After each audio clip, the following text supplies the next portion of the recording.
ఒక ఎక్కడం దిగడం రెండు ఉంటాయి, మెట్టు ఎక్కుతాం మెట్టు దిగుతాం. అవును సార్. సో మీరు ఇందాక కొంచెం బాధపడ్డారు సార్.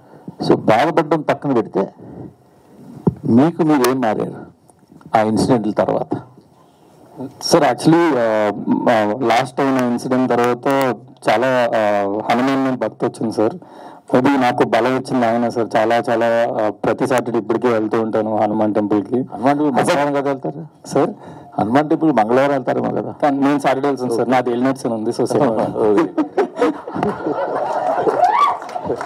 అంటే హనుమాన్ ప్లస్ ఎలినట్స్ రెండు ఎలినట్స్ సార్. అందుకే సార్ నిజం సార్. సో అందుకే సాటర్డేస్ వెళ్తాను sir. And as a human sir నిజంగా చాలా చాలా మారాను సార్. నేనే చేంజ్ అయిపోయాను. అండ్ మొన్నటి దాకా సార్ ఆ ఇష్యూ దాకా నేను అంత ఫ్యామిలీతో అంత ఓపెన్గా ఎప్పుడు మాట్లాడేది కాదు సార్. నాకు అంత ఎక్స్ప్రెస్ చేయడం రాదు, లవ్ అండ్ ఎఫెక్షన్. సో తర్వాత నుంచి నాకు ఫ్యామిలీతో చాలా చాలా బాండ్ ఇంకా ఎక్కువ పెరిగింది. అండ్ యా సార్, మనం లంచ్కి వెళ్దాం సార్ ఇప్పుడు. అంత మారాను సార్. నేను అందరితో హ్యాపీగా ఉంటున్నాను సార్. ఎలినట్స్ అని అంటే ఇవన్నీ కొంచెం బాగా నమ్ముతారా మీరు?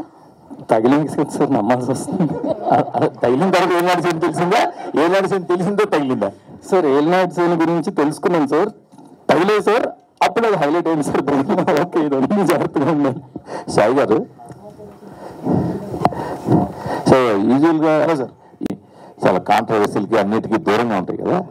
సో ఈ ప్రాజెక్ట్ మీ ఊరికి వచ్చేటప్పటికి అప్పటికే కొంచెం కాంట్రవర్సీలో ఉన్న హీరోని ఎలా తీసుకోవాలనిపించింది? పడ్డవాడు ఎప్పుడు చెడ్డవాడు కాదు సార్. లేదు సార్, అంటే కథ చెప్పినప్పుడు తన గురించి చెప్పారు.